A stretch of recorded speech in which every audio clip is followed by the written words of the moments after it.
प्रचोदया। देवतुल्य अमर शक्ति आज सहजा चंद्र कुमार क्रमांक 1329 दिन सोमवार तारीख 17 नवंबर 2025। आज हमारे बीच में आदरणीय श्री आर्यन पांडे साहब ने, retired additional commissioner commercial tax है। आज आपको जो ही चल रहा है वो श्रीमद भागवत, उसमें 10वां स्कंद वक्तव्य है 10। उसमें आज ले रहे हैं वेणु गीत। अब ज्यादा सुने तो आदरणीय पांडे साहब से निवेदन करते हैं कि आज को 2 दिन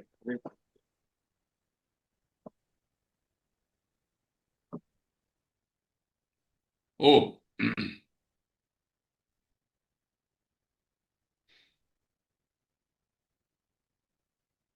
अपनी ऊर्जा को केंद्रित करने के लिए सर्वप्रथम गायत्री मंत्र का उच्चारण करते हैं एवं प्रभु से कुछ प्रार्थना करते हैं। ओम भूर्भुवः स्वः तत्सवितुर्वरेण्यं भर्गो देवस्य धीमहि धियो यो नः प्रचोदयात्। ओम विश्वानि देव सवितर्दुरितानि परासुव यद्भद्रं तन्न आसुव। ओम अग्ने नयसुपथारायै अस्मान् विश्वानि देव वयुनानि विद्वान् यो योध्यस्मज्जुहुराणमेनो भूयिष्ठान्ते नम उक्तिम विधेम। हे सकल जगत के उत्पादक प्रकाश स्वरूप परमात्मन, आप हमारे दुर्व्यसनों को, बुराइयों को, आपत्तियों को दूर करें और जो कल्याणकारी हो वह हमें प्राप्त कराएं। हे सबसे अग्रणी अग्नि स्वरूप परमेश्वर, आप हमारे सारे कर्मों को जानते हैं। आप हमको सन्मार्ग पर ले चलते हुए समृद्धि प्राप्त कराएं। इस मार्ग में जो भी बाधाएं आए उन्हें आप दूर करें। हे प्रभु, हम आपको बारंबार प्रणाम करते हैं। ओ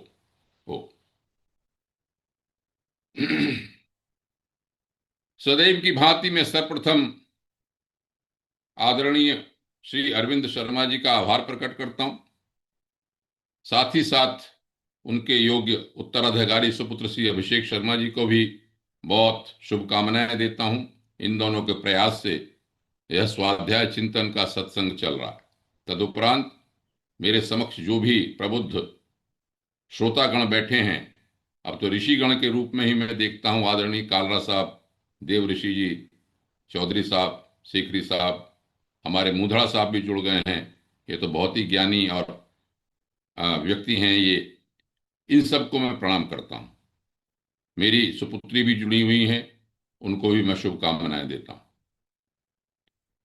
श्रीमद् भागवत के वक्तव्य में प्रवेश करने से पूर्व मैं परमहंस सुखदेव जी को और भगवान श्री कृष्ण को प्रणाम करता हूं, स्मरण करता हूं। वो मुझे ऐसी सद्बुद्धि दें कि मैं इस विषय पर कुछ अपने विचार व्यक्त कर सकूं। सच्चिदानंद रूपाय विश्वोत्पत्त्यादि हेतवे तापत्रय विनाशाय श्री कृष्णाय वयं नुमः। यं प्रव्रजन्तमनुपेतमपेतकृत्यं द्वैपायनो विरह कातर आजुहाव पुत्रेति तन्मयतातरवोऽभिनेदुस्तं सर्वभूतहृदयं मुनिमानतोऽस्मि। हो प्रबुद्ध श्रोतागण, जैसा कि आपकी विदित हैं, वृंदावन में बाल रूप में भगवान अवतरित हो रखे हैं। श्री कृष्ण के रूप में भगवान अपनी बाल लीलाएं कर रहे हैं। पिछले वक्तव्य में कालिय नाग का उन्होंने दमन किया, उसको विस्थापित किया, यमुना जी के जल को शुद्ध किया, उसके प्रदूषण को दूर किया। अब सुखदेव जी आगे भगवान श्री कृष्ण की विभिन्न लीलाओं का वर्णन करते हुए यह कहते हैं कि हे परीक्षित, ग्वाल वालों की टोली बना लेते थे भगवान। अपने साथ बलराम जी होते थे उनके, तरह तरह से, कभी कोपलें लगा ली अपने कानों पे, ये सिर पे मोर पंख लगा लिए, पुष्पों के हार पहन लिए, गेरुआ रंग होता है वो कभी चेहरे पर लगा लिया। तरह तरह से वो अपनी लीलाएं करते थे, गायों को चराते थे, बछड़ों को चराते थे। यहां तक लिखा, सुखदेव जी कहते हैं, परीक्षित, देवता लोग भी ग्वाल बालों के रूप में आ जाते थे, उनके साथ उनकी वाहवाही करते थे, प्रशंसा करते थे। इसी तरह से तरह तरह के खेल वो खेला करते थे। एक बार क्या हुआ, चूंकि असुरों को शत्रुता थी और वो मारना चाहते थे श्री कृष्ण या बलराम किसी का, उन्हें पता था कि कई सारे असुर एक सीरीज में, श्रेणी में मार चुके थे, जब पूतना से लेके अब तक पीछे तक अघासुर तक। तो प्रलंबासुर नाम का एक राक्षस था। प्रलंबासुर नाम के राक्षस ने सोचा कि मैं ग्वाल वाल के रूप में ही जाके इनसे मित्रता करूंगा, मौका देख के इन्हें मार दूंगा। तो ग्वाल बाल के रूप में, एक ग्वाले के रूप में आया। उसने कहा कि भाई आप लोग खेल रहे हैं, मैं भी खेलूंगा, आपके साथ खेलना चाहता हूं। वहां पर लिखा कि तम विद्वान अपि दाशारो भगवान सर्वदर्शना। भगवान तो सब कुछ जानते थे। श्री कृष्ण भगवान के सामने आया, वो जान गए, लेकिन उन्होंने कहा ठीक है, हम तो मित्रता करो, चलो खेलते हैं। अब भगवान ने कहा कि इसको क्या करें, तो भगवान ने कहा कि आज भी दो टोली बना लेते हैं हम खेल की। एक के मुखिया जो हैं बलराम दाऊ होंगे और एक टोली का मुखिया मैं होऊंगा। खेल खेलेंगे, जो हार जाएगा उस टोली में जितने दूसरे जीतने वाले के लोग होंगे उनको अपनी पीठ पे चढ़ा के ओवा पर, जहां तक हमको आगे जाना है, दूर लक्ष्य तक, वहां पर ले जाएगा। भगवान तो सबसे बड़े खिलाड़ी इसमें लिखे हैं इन्होंने। एक बार क्या हुआ कि भगवान श्री कृष्ण जानबूझकर अपनी टोली उनकी हार गई। जब हार गई तो ये बलराम जी की टोली में था प्रलंबासुर, तो अब सबको लेके चलना था दूसरी विजयी टोली को, बलराम जी की टोली को। तो श्री कृष्ण ने तो श्री रामा को अपनी पीठ पे बिठा लिया, और एक ने, भद्रसेन ने वृषभ नाम का जो ग्वाल थे, गोप गोप था, उनको बिठा लिया। अब प्रलंबासुर ने क्या किया, बलराम जी को बिठा लिया। पीठ पर बिठा के वो चलने लगे फुर्ती से। जहां तक जाना था वो वहां न जाके उससे आगे जंगल की ओर और चला गया। तो जब वो बलराम जी ने देखा कि ये तो लक्ष्य से अलग जा रहा है, जंगल, गहरे जंगल में ले जा रहा है मुझको, तो उन्हें शक हुआ, संदेह हुआ। और इतना ही नहीं, प्रलंबासुर ने अपने आसुरी शक्ति से उनको आसमान में ले जाना चाहा, लेकिन बलराम जी जान गए थे। बलराम जी तो शेषनाग के ही अवतार हैं, संकर्षण हैं, योग विद्या है, ब्रह्म विद्या है। उन्होंने इतना बोझा अपना कर लिया, और यहां पर लिखा है कि एक घूंसे से सिर पर वार करके इतनी जोर से मारा कि वो खत्म हो गया, प्रलंबासुर समाप्त हो गया। और जैसे ही समाप्त हुआ तो सारे गोप जो हैं प्रसन्न हो गए सब कि प्रलंबासुर को मार डाला। इस लीला से विद्वान लोग ये कहते हैं कि यहां पर लिखा है पापे प्रलंबे निहते। ये पाप लिए हुआ था मन में, प्रमाद रूपी पाप था, इससे मुक्ति दिलाई। और एक तरह से मन में जो पाप रहता है, ऊपर से तो ग्वाल है लेकिन मन में पाप है, तो अंतःकरण का जो अध्यास था उसकी समाप्ति की लीला ये है। कुछ लोग ये कहते हैं इसकी व्याख्या करते समय कि साधक जब जीवन को खेल समझ लेता है तो प्रमाद उसके अंदर आ जाता है, वो लक्ष्य से भटक जाता है। और जब से लक्ष्य से भटक जाता है तो ब्रह्म विद्या के ऊपर आरूढ़ होते हुए भी वो वास्तव में लक्ष्य पर नहीं पहुंचता। बलराम जी हैं ब्रह्म विद्या, और ब्रह्म विद्या को ही हटाना चाहता, उसको साथ लेके ही अपने लक्ष्य से भटक जाता। तब भगवान बलराम जी जो ब्रह्म विद्या के साधक हैं, आत्मज्ञान रूपी बल से उस प्रमाद को समाप्त करते हैं। ये एक लीला इस तरह की है जिसमें हमें समझना चाहिए कि हमारा जो लक्ष्य है ब्रह्म को प्राप्ति, ईश्वर की प्राप्ति का, उससे हम विचलित न हो। यदि विचलित होते हैं तो प्रभु आत्मज्ञान से ही उस प्रमाद को हम समाप्त करेंगे। इस लीला के साथ साथ परीक्षित जी ने सुखदेव जी ने परीक्षित को यह कहा कि भगवान ने 2 बार इन ग्वाल बालों को अग्नि से बचाया। जब कालीय नाग का दमन किया था इन्होंने, हे परीक्षित, तो उस दिन बहुत थक गए थे लोग, शाम हो गई थी, तो जितने भी ग्वाल बाले और यशोदा मैया के साथ सब लोग वहीं सो गए थे जंगल में। तो जंगल में क्या हुआ कि जब ये सब सो रहे थे, क्योंकि गर्मी के दिन थे, तो जंगल में अचानक आग लग गई, दावाग्नि। जैसे ही आग लग गई तो ये सब ग्वाले बाले, जितने ग्वाल बाल थे, गोप थे, सब बहुत दुखी हो गए और भगवान श्री कृष्ण की शरण में गए। वहां परीक्षित जी लिखते हैं, सुखदेव जी लिखते हैं कि हे परीक्षित, कृष्णम ययुस्ते शरणम माया मनुजम ईश्वरम।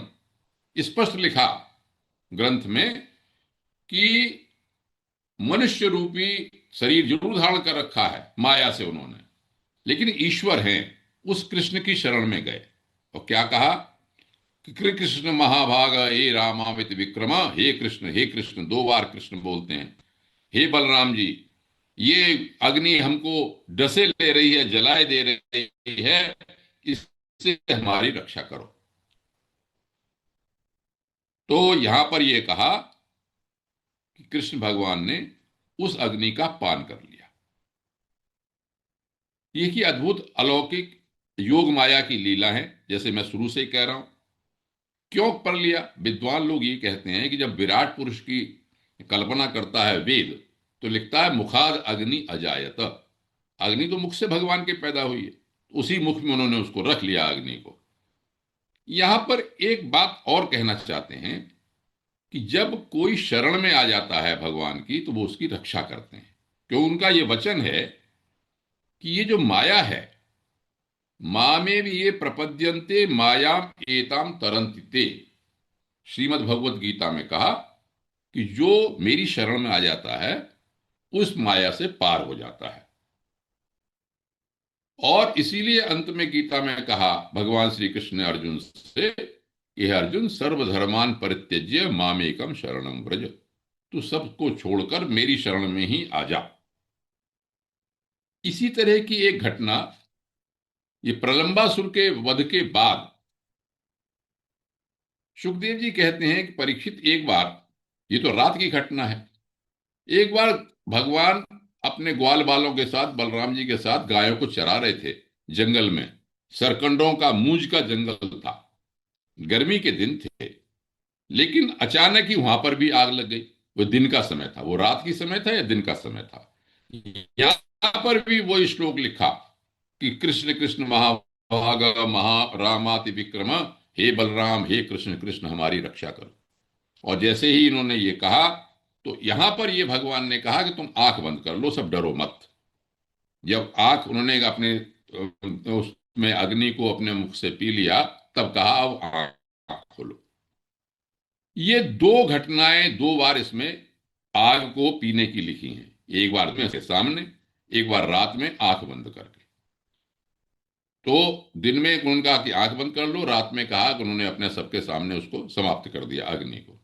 इससे क्या बात लिखते हैं कि यहां पर शरणागति को ज्यादा महत्व दिया, और शरणागति को महत्व देने के साथ ये विद्वान लोग कहते हैं कि भगवान ने अपनी लीला में 3 बार अग्नि का पान किया। अघासुर के अंदर जब अग्नि चले गए थे, अग्नि में विषाग्नि थी, सारे लोग उसके अंदर चले गए थे, जहर से बचाया। और दावाग्नि, जो रात में आग लग गई थी, और ये मूंज के जंगल में आग लग गई थी। तो भगवान ने अपने 3 ताप हैं, आदि भौतिक, आदि दैविक, आध्यात्मिक, ये तीनों तापों के विनाश करने की एक तरह से लीला की। एक बार अग्निपान दिन में किया, एक रात में किया। तो कहते हैं कि मैं भक्तजनों के ताप कभी भी हर सकता हूं। एक बार सबके सामने उन्होंने अग्नि का पान किया, एक बार आंख बंद करने के लिए कहा। तो ये कहा, विद्वान लोग कहते हैं कि चाहे परोक्ष कृपा करते हैं, प्रत्यक्ष कृपा करते हैं, हर तरह से भगवान कृपा करते हैं। इसके बाद ये गर्मी के दिन थे, वर्षा आ गई और शरद ऋतु आ गई। तो 2 अध्याय में वर्षा और शरद ऋतु का वर्णन किया है सुखदेव जी ने। तरह तरह के इसमें लीलाएं लिखी हैं, उनकी उत्प्रेक्षाएं लिखी हैं। यदि आप लोगों ने रामचरितमानस का अध्ययन किया हो, न किया हो तो देखें। किष्किंधा कांड में राम और लक्ष्मण के बीच में राम जी लक्ष्मण को उपदेश करते हैं भक्ति वैराग्य राजनीति ज्ञान का, जब वर्षा ऋतु आ जाती है। और वहां पर तरह तरह की उत्प्रेक्षाएं उपमाएं दी गई हैं, और शरद ऋतु का भी वर्णन है वहां पे। इसका जो काफी, जैसे श्रीमद् भागवत में जो बातें लिखी, विस्तार से मैं संक्षेप में करके आगे बढ़ूंगा, क्योंकि मुझे वेणु गीत पर कुछ अपना विचार प्रकट करने हैं। पढ़ने लायक है। क्या पढ़ने लायक है, क्यों मैं जोर दे रहा हूं? इसलिए कि ऋतुओं के आधार पर भी आप प्रकृति से किस प्रकार से आध्यात्मिक ज्ञान और व्यावहारिक ज्ञान प्राप्त कर सकते हैं, वो इसमें सुखदेव जी ने वर्णन किया। और उसी तरह से गोस्वामी तुलसीदास जी ने रामचरितमानस में वर्णन किया। एक दो बातें मैं बताता हूं। जैसे उन्होंने कहा कि वर्षा ऋतु का आगमन हुआ। वर्षा ऋतु का आगमन क्या होता है कि रात में कुछ दिखाई नहीं पड़ता, अंधेरा हो जाता है, जुगनू चमकने लगते हैं। तो यहां पर क्या लिखा कि यथा पापेन पाखंडा नहीं वेदा कलौ युगे। जैसे कलयुग में पाप की प्रबलता होने के कारण पाखंड मतों का प्रचार हो जाता है, आजकल के कलयुग के बारे में लिखा, और वैदिक संप्रदाय लुप्त हो जाते हैं, रास्ता दिखाई नहीं पड़ता।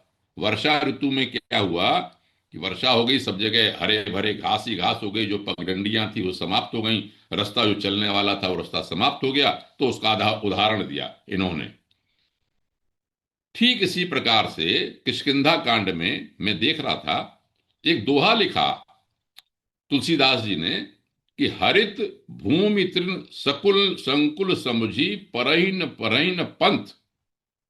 हरित भूमि तृण संकुल, पूरे भूमि पर हरे हरे हो गई है सारी की सारी, रास्ता कोई दिखाई नहीं पड़ता। और ठीक वही उदाहरण जो यहां पर सुखदेव जी ने दिया, वही वहां पर उदाहरण दिया। क्या कहा? जिमि पाखंड बादते गुप्त होई सदग्रंथ। जैसे कि पाखंड जब हो जाता है तो सदग्रंथ नष्ट हो जाते हैं। आजकल जो अच्छे लोग भी हैं और जो खराब है वो अपना अपना मत चला देते हैं। सदग्रंथ जो ओरिजिनल वेद की मत है, वैदिक मत है या शास्त्रीय मत है, वो समाप्त हो जाता है। जो अपना आए वो इसी बात, बिल्कुल इसी तरह की बातें कही। इसी तरह से उन्होंने कहा कि जब जैसे रास्ते दिखाई नहीं पड़ते तो उसका उदाहरण दिया कि जब ब्राह्मण इत्यादि अपने वेदों का अध्ययन नहीं करते हैं तो काल क्रम में वो भूल जाते हैं। उसी तरह से बरसात में सारे रास्ते गायब हो गए। कहने का यहां पर बताना चाहते हैं कि भाई ब्राह्मणों का दायित्व है कि वेदों का स्मरण करते रहे, उनको वेद के ज्ञान को समाप्त न होने दें। उसी के बीच में अपने ग्वाल वालों के साथ भगवान लीला करते हैं। यहां पर उन्होंने कहा कि अब क्या हुआ, शरद ऋतु भी आ गई। शरद ऋतु के बारे में उस तरह से वर्णन किया, शरद ऋतु को पॉजिटिव वर्णन किया। पॉजिटिव क्या वर्णन किया कि शरद ऋतु में आकाश में, शरद ऋतु में क्या हुआ, आकाश में बादल, वर्षा काल के जितने कीड़े मकोड़े वो सब समाप्त होने लगे, जल के मटमैलापन समाप्त हो गया। तो यहां पर उदाहरण लिखते हैं कि भगवान की भक्ति ब्रह्मचारी गृहस्थ वानप्रस्थ सन्यासियों के सब प्रकार के कष्टों और अशुभों को जैसे नाश कर देती है, उसी तरह से मान लो शरद ऋतु ने सारे कीड़े मकोड़े नाश कर दिए। मैं रामचरितमानस का उदाहरण दे रहा था, वहां पर ठीक इसी तरह की बात लिखी गोस्वामी तुलसीदास जी ने। क्या लिखा कि भूमि जीव संकुल रहे गए शरद ऋतु पाए। जमीन में जितने कीड़े मकोड़े थे तो शरद ऋतु आ गई तो सब समाप्त हो गए। उदाहरण क्या देते हैं सिखाने के लिए कि सदगुरु मिले जाहि जिम संशय भ्रम समुदाय। जिसको सदगुरु मिल गया तो सारे संशय समाप्त हो जाते हैं। इस तरह से उन्होंने कहा कि समुद्र का जल भी गंभीर शांत हो गया, मन के जैसे निसंकल्प हो जाता है आदमी, तो आत्मा राम पुरुष कर्म कांड को छोड़ देता है और शांत हो जाता है, कर्म कांड का झमेला छोड़ के। इस तरह से इन्होंने शरद ऋतु का वर्णन किया।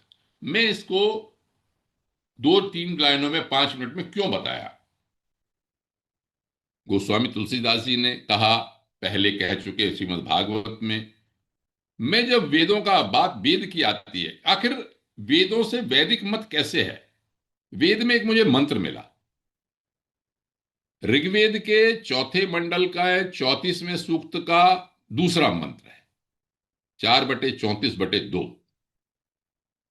ऐसा नहीं है कि ऋतुओं का वर्णन यहां पर ही क्या, ऋतु हमारे वेद ने क्या कहा ऋतुओं के बारे में, इसका हिंदी में अर्थ बता देता हूं मैं, जो चाहे उसे संस्कृत में पढ़ लेगा। कि इसमें लिखा ऋषि ने कि इस मनुष्यों को चाहिए कि ऋतुओं के अनुसार नियमित गतियों का, गतियों नियमित कौन सी हुई?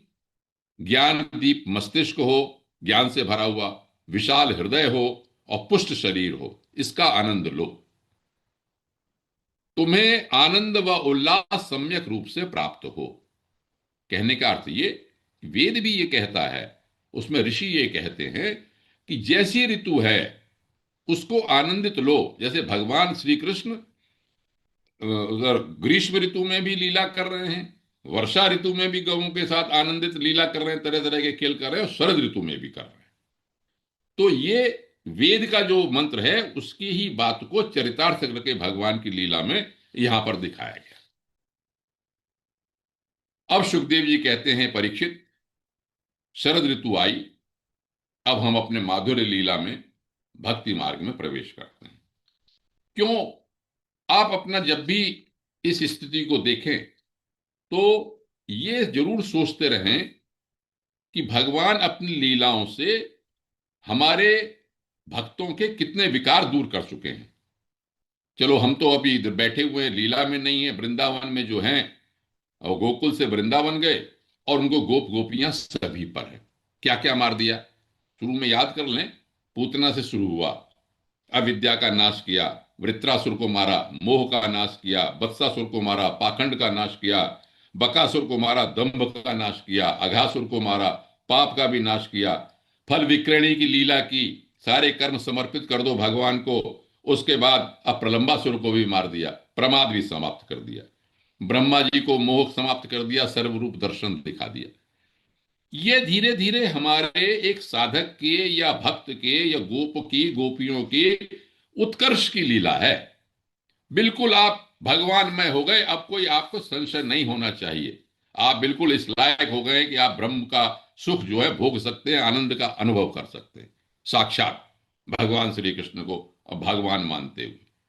तो अब उस स्तर पर आप देखें, जो भी बात कही जा रही है उसको आप अनुभव करने का प्रयास करें, सामने साक्षात चित्र लें, फिर देखिए कि इसमें क्या कहा जाता है। शरद ऋतु आ गई, जल निर्मल था, जलाशय बहुत निर्मल हो गए थे, सुगंधित वायु चल रही थी। अब यहां पर सुखदेव जी कहते हैं कि हे परीक्षित, इस शरद ऋतु को देखकर भगवान श्री कृष्ण ने गौओं को चराते हुए अपनी बांसुरी पर बड़ी मधुर तान छेड़ी। यहां पर वो बंशी के लिए, बांसुरी के लिए कहा गया वेणु। पहले सुन लें थोड़ा सा, फिर मैं इसको जो भी अर्थ प्रतीकात्मक निकलता है वो बताने का प्रयास करूंगा। बहुत ही माधुर्य और भगवान की लीला प्रकृति के साथ जोड़ने का बहुत अच्छा ये प्रकरण है यहां पर। बांसुरी छोड़ी उन्होंने, बांसुरी की तान छोड़ी, बंशी बजाई, वेणु वादन किया। यहां पर साफ लिखा है कि ये वंशी की ध्वनि क्या है, क्या करती है? भगवान के प्रति प्रेम भाव को और उनके मिलन की आकांक्षा को जगाने वाली है। लिखा है यहां पर प्रेम वृद्धा, लेकिन प्रेम को बढ़ावा दे रही है, काम को बढ़ावा, काम माने इच्छा, भगवान से मिलने की इच्छा जो है। लेकिन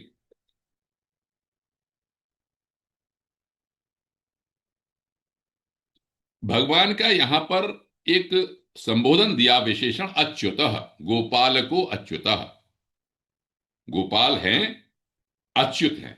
अब इसका आध्यात्मिक अर्थ लीजिए कि सारी इंद्रियों के स्वामी हैं, सारे पृथ्वी के स्वामी हैं, ब्रह्मांड के स्वामी हैं, गोपालक हैं। और अच्युतः, उनमें कोई भी काम वासना या कोई भी, अब जो अपने पद से कभी च्युत नहीं होते, वो अच्युत हैं भगवान। ऐसे भगवान श्री कृष्ण हैं। और उन्होंने लेकिन अपने भक्तों में, सब में, पूरी प्रकृति में प्रेम को बढ़ाने के लिए, अपने मिलने की आकांक्षा को बढ़ाने के लिए वंशी की ध्वनि छोड़ी है। क्या हुआ? इसकी वंशी की धुन गोपियों ने सुनी। गोपियां अपने थी, अपने घरों में थी। आप ये देखिए, भक्त की आकांक्षा या भक्त की मिलने की इच्छा भगवान से कितनी है कि भगवान ने जैसे ही बंशी की ध्वनि सुनी, तो वो आपस में उस बंशी की ध्वनि का प्रभाव का वर्णन करने लगी, और मन ही मन वहीं पहुंच गई जहां श्री कृष्ण थे। यहां पर यह नहीं लिखा कि भाग के गई, जैसे रासलीला में लिखेंगे कि भाग के गई, अभी उस पद तक, उस स्तर पर नहीं पहुंचे। मानसिक स्तर को आप देखिए, मन से ही वहां पर पहुंच गई। देखिए, ये है साधना। जब हम, जैसे हम बैठे हैं भगवान के बारे में सोच रहे हैं, तो ये हम लोगों के लिए इशारा है कि आप मन मन मानसिक रूप से भगवान के पास हमेशा रहने का प्रयास करें। मन ही मन में वहां पर पहुंच गए। और उन्होंने कहा कि अब वो बोले कैसे, असमर्थ हो गई। तो उन्होंने ये देखा, मन ही मन देखा कि भगवान जो है वृंदावन में प्रवेश कर रहे हैं। अब इस स्वरूप को पहले मैं हिंदी में बताता हूं। बहुत अच्छा श्लोक, बड़ा प्रसिद्ध श्लोक है ये भगवान के रूप का। इस हिंदी के अर्थ को देख के भगवान के चित्र को अपने मन में उतारने का प्रयास करें। भगवान आ रहे हैं, कैसे हैं भगवान? उनके शरीर पर मोर पंख लगा हुआ है। छोटे से भगवान है, 6 साल के हैं, श्यामल रंग है, सिर पर उनके मोर पंख लगा हुआ है। और आज तो उन्होंने कानों पे कनेर के पीले पीले फूल लगा रखे हैं। यहां कनेर के पूरे पीले फूल यहां पर ऐसे करके लगा रखे हैं भगवान ने। और कोई पीला पीतांबर एक पटुका डाला हुआ है इन्होंने, और गले में बैजंती माला है। मैं जैसे पहले बता चुका हूं, बैजंती माला में 5 तरह के फूल होते हैं: तुलसी, कुंद, मंदार, पारिजात और कमल। तो इन 5 तरह के फूलों की वनमाला उनके गले में पड़ी हुई है। और नट का वेश है, तिरछे जैसे होते हैं अपने, जैसे नट एक चलता है उसी तरह से अपने प्रवेश कर रहे हैं। ओठों पे अपने अपने हाथ में बांसुरी ले रखी है, ओठों पे बांसुरी रखी हुई है। और अपने उनके छिद्रों में अपने ओठों से अपने श्वास को भर रहे हैं और बंशी की ध्वनि को छेड़ रहे हैं। ऐसा लगता है कि सारे लोग, पूरा संसार में अपने प्रेम को प्रवाहित कर रहे हैं और पूरा संसार को पवित्र हो रहा है। सबके सब उनकी कीर्ति का गान कर रहे हैं। बैकुंठ से भी श्रेष्ठ हो गया है वृंदावन धाम, गोपियां कह रही। इस श्लोक को जरूर सुने, बहुत प्रसिद्ध श्लोक है। बर्रापीडम नटवर बपु कर्णयो कर्णिकारम बिभ्रदवास कनक कपिशम वैजयंतीम च मालाम रंध्रान वेणो रधर सुधया पूरयन गोप वृंदारण्यम स्वपदरमणम प्राविशत गीत कीर्ति। बहुत सुंदर रूप है भगवान का, गोपियों ने ध्यान किया। आप भी ध्यान करें, जितने भक्त हैं उन भगवान के इसी स्वरूप को ध्यान करें कि मोर पंख है, कानों में कनेर के पीले पीले फूल हैं, पीतांबर डाले हुए हैं, वैजंती माला है, चल रहे हैं आगे आगे और बंशी बजा रहे हैं। गोपियां क्या कहती हैं? अब जब गोपियों ने जो वर्णन किया है, यही वेणु गीत है। किस तरह से वर्णन किया, वेणु क्या चीज है, ये मैं बताने का प्रयास करूंगा। सामने वैसे तो वंशी है देखने में, तो साफ लिखा है इसमें कि परीक्षित जी लिख रहे हैं कि यह वंशी की ध्वनि जो है जड़ चेतन समस्त भूतों का मन चुरा लेती है। यहां पर लगा सर्वभूत मनोहरम। वंशी की ध्वनि है इंद्रियों का अंतर्मुखी होना। भगवान की उत्कट कृपा को प्राप्त करने की उत्कट आकांक्षा प्राणियों के अंदर जब उद्भूत होती है, तो समझ लो वंशी बज रही। भगवान की उत्कट कृपा को प्राप्त करने की उत्कट आकांक्षा जब प्राणी के भीतर उद्भूत होती है, तब आप समझिए वंशी बज रही। भगवान से मिलने की जो लालसा है वह है। वेणु का एक अर्थ यहां पर बताता चलूं, फिर मैं इसमें बताता हूं कि वेणु गीत में क्या कहा गोपियों ने। एक जगह मैंने व्याख्या पढ़ी थी। उन्होंने कहा कि वेणु में 3 अक्षर हैं, व, ई और अणु। वह होता है ब्रह्म सुख, वैराग्य, निवृत्ति मार्ग। और ई होता है काम सुख। जो कादि विद्या के उपासक हैं वो जानते हैं कि ई जो है काम कला का उपासक है, वेदों में भी आया। यह है निवृत्त प्रवृत्ति मार्ग। और अणु माने तुच्छ, छोटा, अणु के बराबर। साधक की वो स्थिति कि जब वो प्रवृत्ति मार्ग ब्रह्म सुख को भी छोड़ दे और काम सुख को भी छोड़ दे, इन दोनों को छोटा मानकर जब वो उससे ऊपर जाके भगवान से उत्कट मिलने का उसका ईश्वर प्रेम इतना आकर्षक हो जाता है कि न तो वो प्रवृत्ति मार्ग का है, न निवृत्ति का है, न ब्रह्म सुख का है, न काम सुख का है, केवल भगवान से ही मिलना है उसको, तब ये वेणु का अर्थ है। ये वेणु की स्थिति है।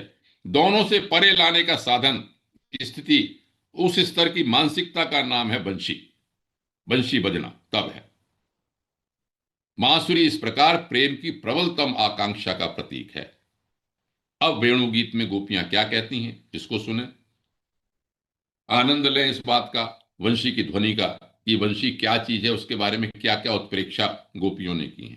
पहले तो गोपियां ये कहती हैं पहले श्लोक में कि अक्षण्वताम फलमिदम न परम विदामः। हमारे आंखों का देखना सार्थक क्या है, आंखें क्या देखें, क्या संसार देखें कि नहीं।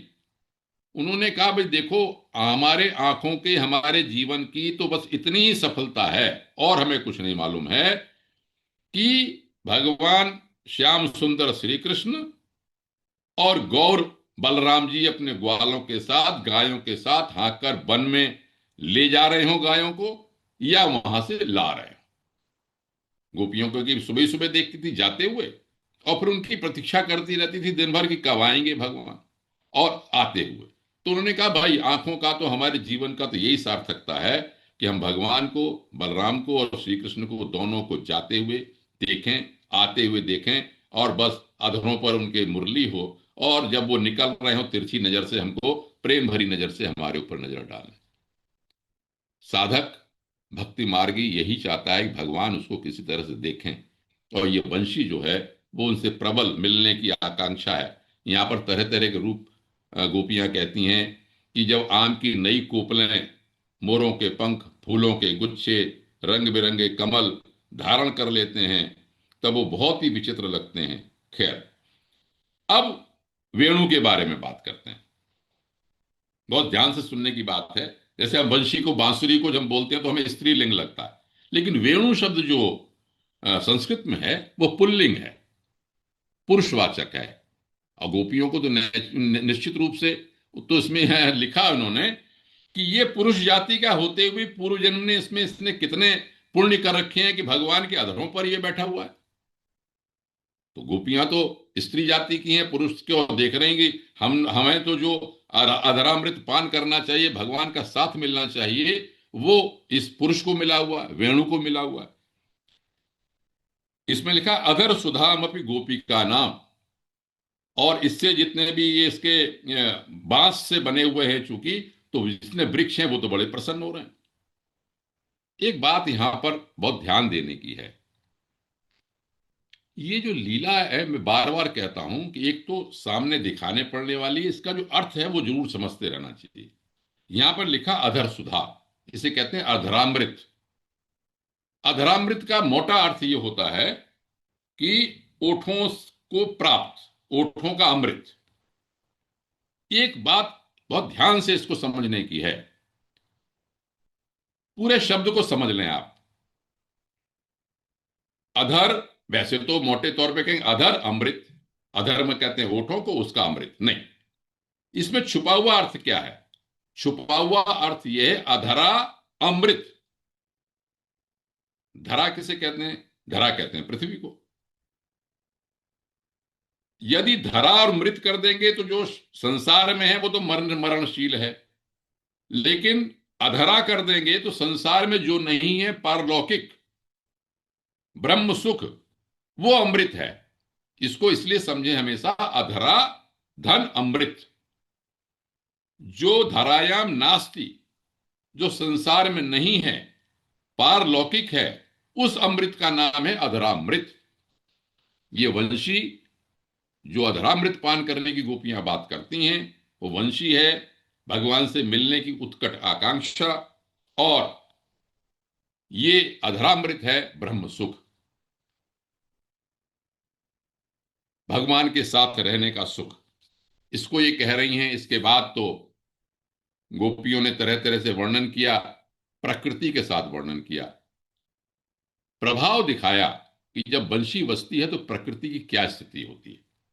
उसमें उन्होंने कहा कि पशु पक्षी चुपचाप शांत होकर खड़े रह जाते हैं, विचित्र वेश धारण करके जब बांसुरी बजाते हैं तो हरिणों को देखो, चरते हुए हरिण चुपचाप खड़े हो जाते हैं बिल्कुल ही वहां पर। और ये जो स्वर्ग की अप्सराएं हैं वो भी इसको सुनती हैं। गऊओं को देखो, जब बंशी बजती है तो गऊएं तो अपनी चर रही होती हैं, अब एक कान खड़े करके अपने दोनों, जहां बंशी बजती है उस तरफ कान कर लेते हैं, तो ऐसे का लगता है जैसी कर्णपुट से उस रस का आश्वासन कर रही हो गायें भी। और जो क्या कहते हैं, बछड़े दूध पीने वाले हैं, वो वहीं रुक जाते हैं, मतलब स्तंभित हो जाता है सबके सब प्रकृति। अब पक्षियों के बारे में कहती हैं, बहुत अच्छा वर्णन किया, बहुत सुंदर है गोपी वेणु गीत। कभी उसके पूरे पढ़ने का प्रयास करें आप लोग तो आनंद लेंगे इसका। मैं संक्षेप में बता रहा हूं कि पक्षियों को नहीं देखती हो, गोपियां कह रही हैं आपस में कि सच पूछो तो वृंदावन में ऋषि मुनि पक्षी होके आए हैं। जैसे आपको हम पहले बता चुके हैं, तरह तरह की हर चीज, आप तो वृंदावन में सब कुछ भगवान में ही समझे, सब कुछ सब। किसमें लिखा है, सुंदर सुंदर वृक्षों की डालियों पे आकर बैठ जाते हैं और आंख बंद नहीं करते, भगवान को लगातार देखते रहते हैं। ऋषि मुनियों ने पक्षियों का रूप धारण कर लिया है उनके, और मोहनी वाणी और वंशी का संगीत सुनते रहते हैं। चलो, उन्होंने कहा कि यही नहीं, जड़ नदियां भी, उनमें भंवर पड़ रही है। तो भंवर क्या है, वो कहते हैं भंवर जो है भगवान से मिलने की प्रबल आकांक्षा है उनकी। और कहते हैं जमीनी नहीं, मेघ भी देखो, भगवान इधर तो बांसुरी बजा रहे हैं, उधर उमड़ घुमड़ के मेघ भी उनके ऊपर आ गए हैं और फुहार पैदा कर रहे हैं, प्रसन्न हो गए हैं। मेघ भी, प्रकृति भी प्रसन्न हो गई है। ऊपर नई नई नन्ही नन्ही सखियां अपने फुहारें उन पे पड़ रही हैं। और हम ही लोग नहीं, जंगल में रहने वाली भीलियों के मन में भी भगवान से मिलने की आकांक्षा उत्पन्न होती है। इसके साथ साथ गोवर्धन भगवान के बारे में वेणु गीत में कहती हैं, ये कहती हैं कि ये जो गोवर्धन, गिरिराज गोवर्धन है, ये भगवान के भक्तों में बहुत श्रेष्ठ हैं। यहां पर लिखा है, हरिदास वर्यो, राम और कृष्ण, बलराम और कृष्ण के चरणों का इनको स्पर्श मिलता है, इनको स्पर्श मिलता है यहां पर। और ये गौओं का बहुत सत्कार करता है। गोवर्धन इसलिए उनको प्रिय है, भक्त है, कि झरनों का जल भी देते हैं गोवर्धन भगवान, और गौओं के लिए सुंदर सुंदर हरी घास भी देते हैं, कंदराएं भी देते हैं, खाने के लिए कंदमूल फल कहते हैं, बहुत ही श्रेष्ठ है। वंशी की बात में एक बात मैं ये बताना चाहता हूं इसमें, कि आपको अच्छा लगेगा इसको देख के। यहां पर हालांकि वेद की, यजुर्वेद की बात भी मुझे एक मंत्र में मैंने पढ़ी थी 15/62 में, कि इसमें लिखा है, ब्रज का शब्द भी आया है, कृष्ण का शब्द भी आया है। अधस्मते ब्रजनम कृष्णम अस्ति, वाणी के प्रभाव से, भगवान की जो वंशीय ध्वनि के प्रभाव से सब कुछ आकर्षक हो जाता है, चलना सुनना सब कुछ आकर्षक हो जाता है। इसमें ये लिखा है यहां पे। वंशी की साधना क्या है, ये पंक्तियां मैं अवश्य आपको बताना चाहूंगा, समझ में आएगी, हिंदी में है। वंशी भगवान के ओठों तक कैसे पहुंची, वेणु कैसे पहुंचा, इस साधना को समझिए। कहां पर होता है, बांस से बनता है, बांस का कुल था, वहां से उखाड़ा गया उसको। चार लाइनें बड़ी प्रसिद्ध हैं इसके बारे में, वंशी की साधना के बारे में। आप सुनिए, फिर से हिंदी में बताने का प्रयास करता हूं।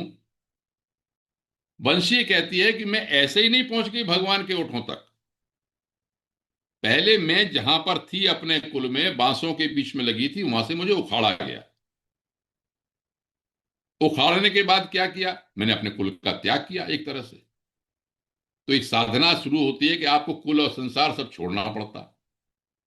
और दूसरा फिर क्या किया कि जो बंसी बनाने वाले थे उन्होंने बांस को लिया, आर से पार अगर उसमें कोई गांठ थी उसको छेद दिया, मतलब पोलापन हो गया, कोई भी उसमें कॉम्प्लेक्स नहीं है, कोई भी गांठ नहीं रह जाती है। और फिर उसे तपाया गया गर्म आग में। वो तपस्या की या तपने की जो पीड़ा है उसका भान भी नहीं किया। और फिर ऐसा ही नहीं, उसमें 7 छेद किए गए। गर्म करने के बाद बांसुरी, उस बांस में 7 छेद किए गए। तब भी कहती बंसुरी मैंने आहा नहीं की, तब जाके कहीं मैं भगवान के ओठों पर लगी। तो इस भाव को कवि ने इस तरह से लिखा, इस तपस्या को, इस उत्कृष्ट भाव को पैदा करने के लिए कि उखड़ी निज वंश से रंच नहीं। उखड़ी निज वंश से, मतलब बांसों के बीच में से रंच नहीं, कुल त्याग का आन किया है सखी, फिर आर और पार से छेदी गई। फिर आर और पार से छेदी गई, नई पीड़ा का भान किया है सखी।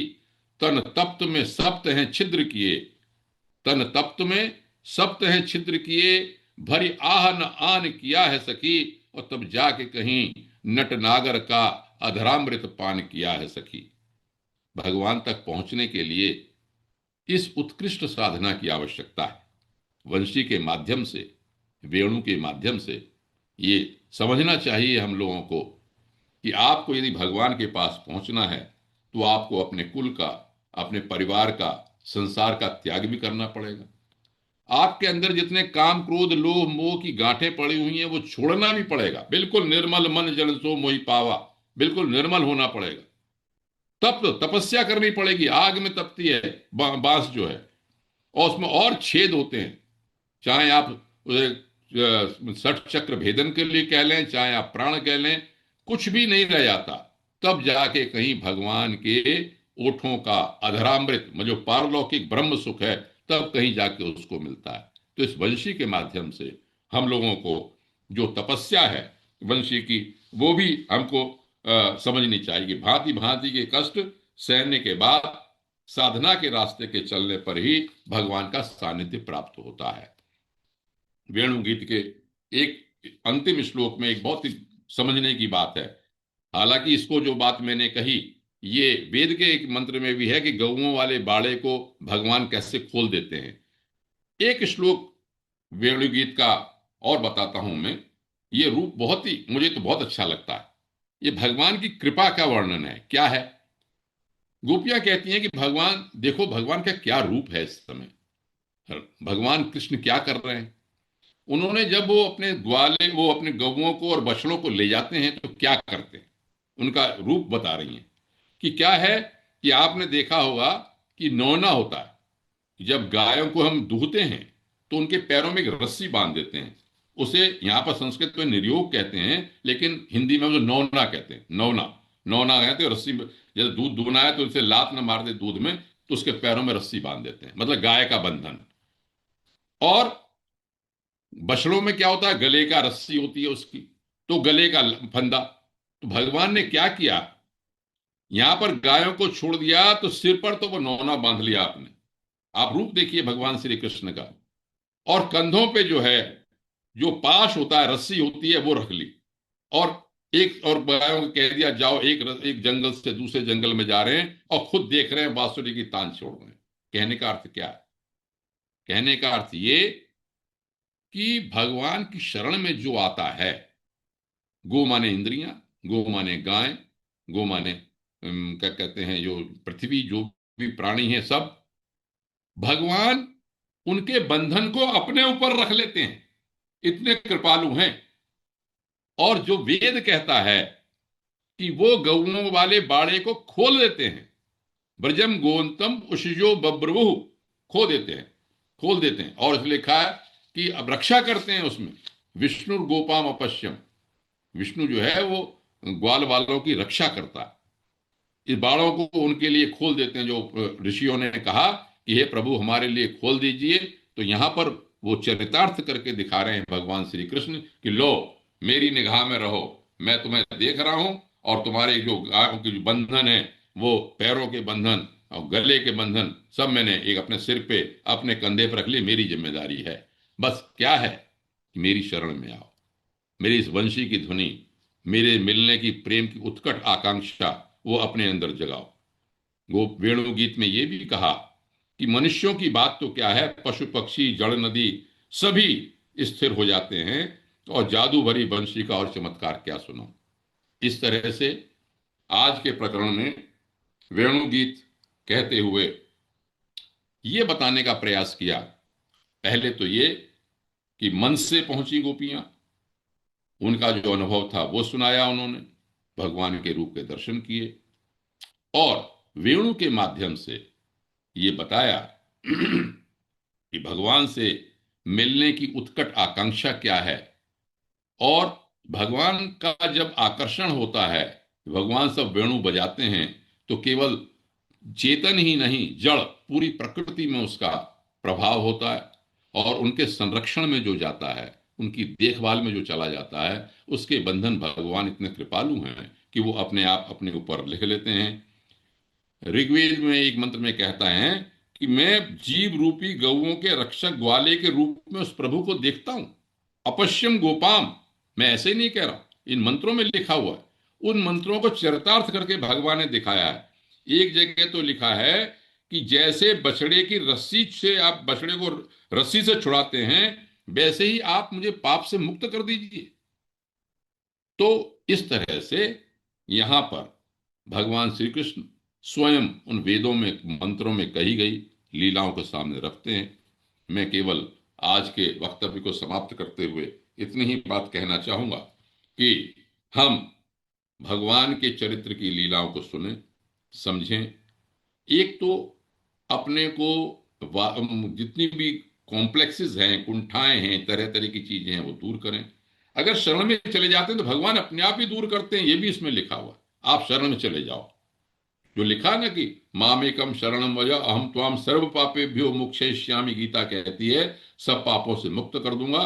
तो यहां पर वेणु गीत के माध्यम से ये बताया कि केवल उत्कट आकांक्षा मिलने की पैदा करो, साधना करो, भगवान को देखो, उसकी अनुभव करो उसको।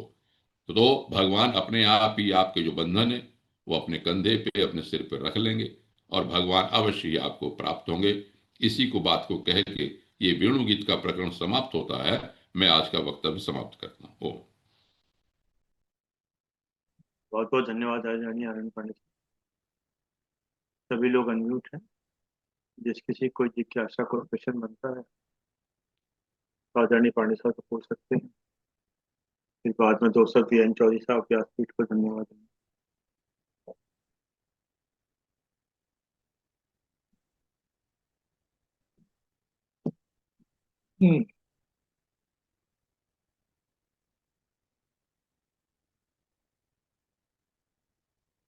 कोई प्रश्न नहीं किसी का, आपने बहुत अच्छी तरह समझा दिया सबको, सबको समझ में आ गया। तो आदरणीय पीएन चौधरी साहब।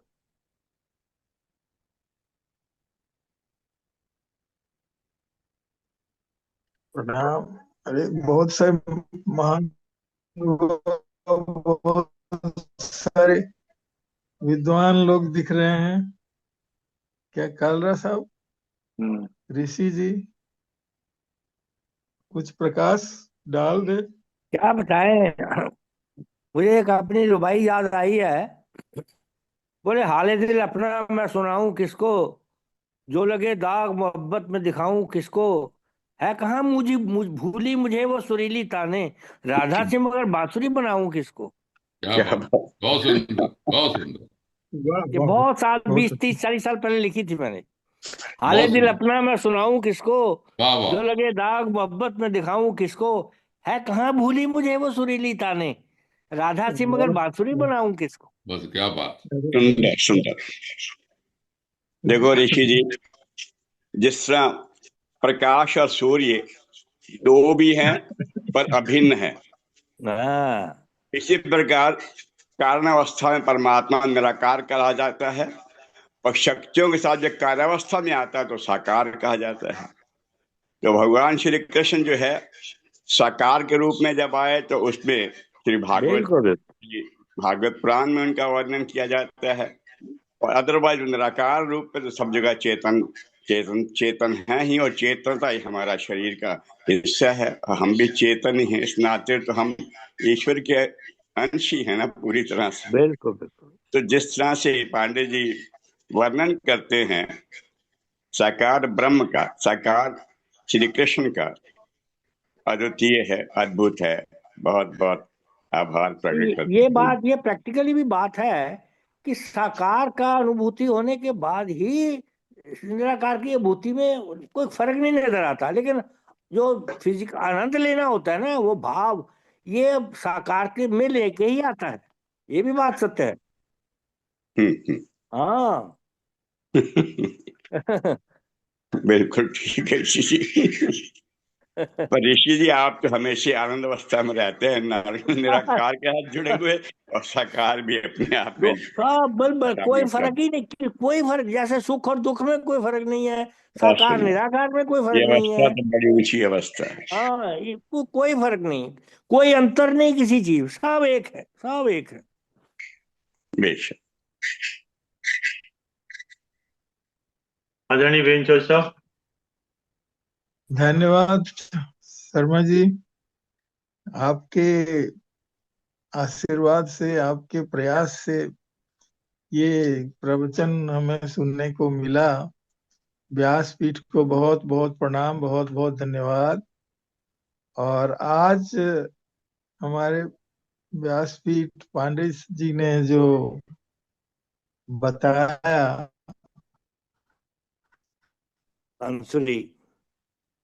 कैसे प्रेम मेन, एक तो भक्ति है, भक्ति तो है ही, भक्ति में कैसे भक्ति कैसे दिखेगी, तो वो दिखाया आपने कि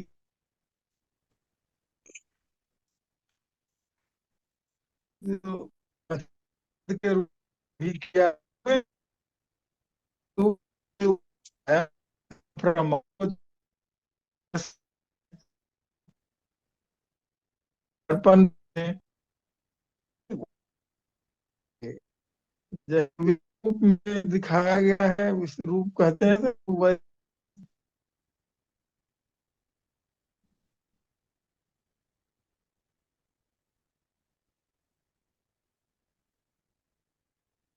की प्रॉब्लम हो गई लगता है, इसलिए चले गए लगता है, नेट की दिक्कत आ गई है। लेकिन साहब आप पूरा कर दीजिएगा। हम्म, मैं हाँ मैं चले। पूरा, चलो आप ही कर दो, कोई भी कर दो, पूरा करो।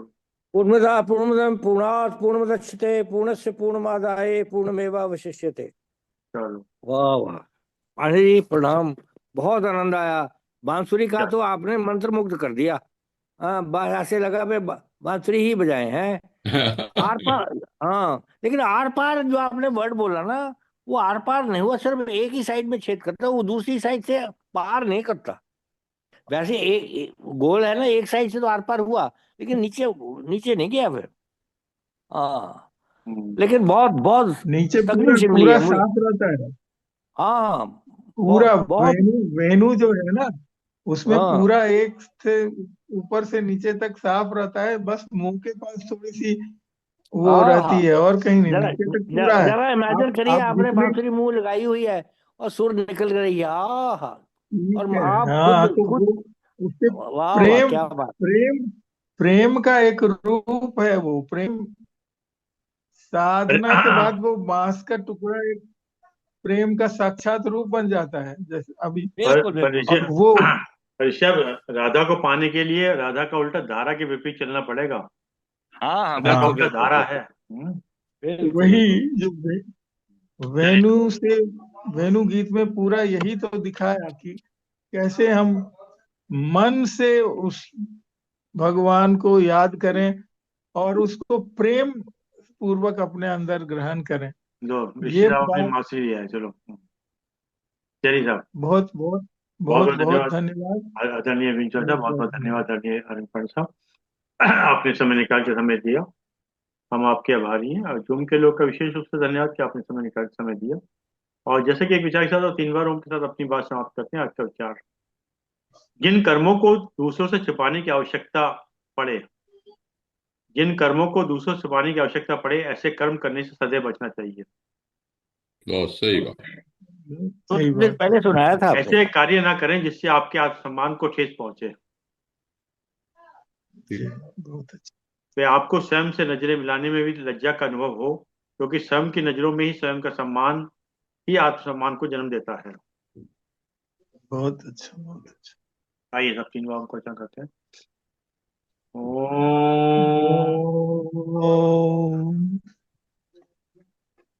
ओम। ओम। ओम। शांति शांति शांति। सभी प्रणाम।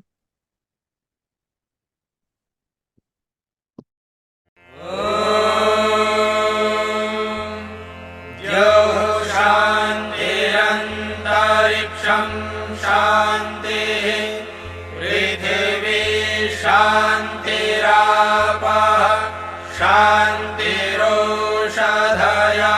शान्तिः वनस्पतयः शान्तिर्विश्वे देवाः शान्तिर्ब्रह्म शान्तिः सर्वं शान्तिः शान्तिरेव शान्तिः सा मा शान्तिरेधि।